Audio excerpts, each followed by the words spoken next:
بسم اللہ الرحمن الرحیم۔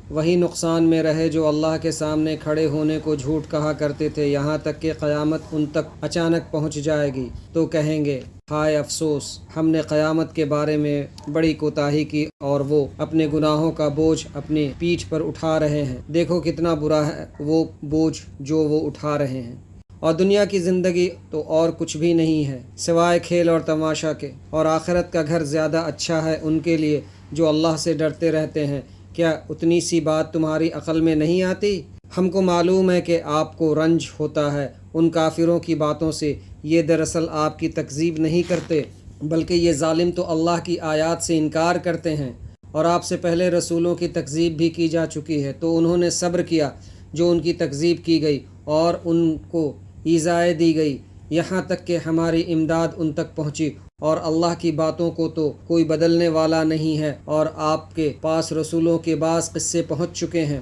اور اگر ان کی روگردانی آپ پر شاق گزرتی ہے تو آپ میں قوت ہے تو زمین میں کوئی سرنگ یا آسمان میں کوئی سیڑھی ڈھونڈ لو، پھر ان کے پاس کوئی معجزہ لے آؤ تو کرو، اور اگر اللہ چاہتا تو ان سب کو راہ پر جمع کر دیتا، سو آپ نادانوں میں سے نہ ہو جائیے۔ وہی لوگ قبول کرتے ہیں جو غور سے اور دل لگا کر سنتے ہیں، اور اللہ ہی مردوں کو زندہ کر کے اٹھائیں گے اور پھر سب اللہ ہی کی طرف واپس لائے جائیں گے۔ اور یہ لوگ کہتے ہیں کہ ان کے رب کی طرف سے کوئی معجزہ ان پر کیوں نازل نہ کیا گیا؟ آپ فرما دیجئے بلا شبہ اللہ کو پوری قدرت ہے کہ وہ معجزہ نازل فرما دے، لیکن ان میں اکثر بے علم ہیں۔ زمین کے تمام حیوانات اور تمام پرندے تمہاری طرح گروہوں میں بٹے ہوئے ہیں، ہم نے لوح محفوظ میں کوئی چیز بغیر لکھے نہیں چھوڑی ہے، پھر ان سب کو اپنے رب کے سامنے جمع ہونا ہے۔ اور جو لوگ ہماری آیات کی تکذیب کرتے ہیں تو وہ بہرے اور گونگے ہو رہے ہیں، طرح طرح کے اندھیروں میں گرفتار ہیں، اللہ جسے چاہے گمراہ کر دے اور جسے چاہے سیدھی راہ پر ڈال دے۔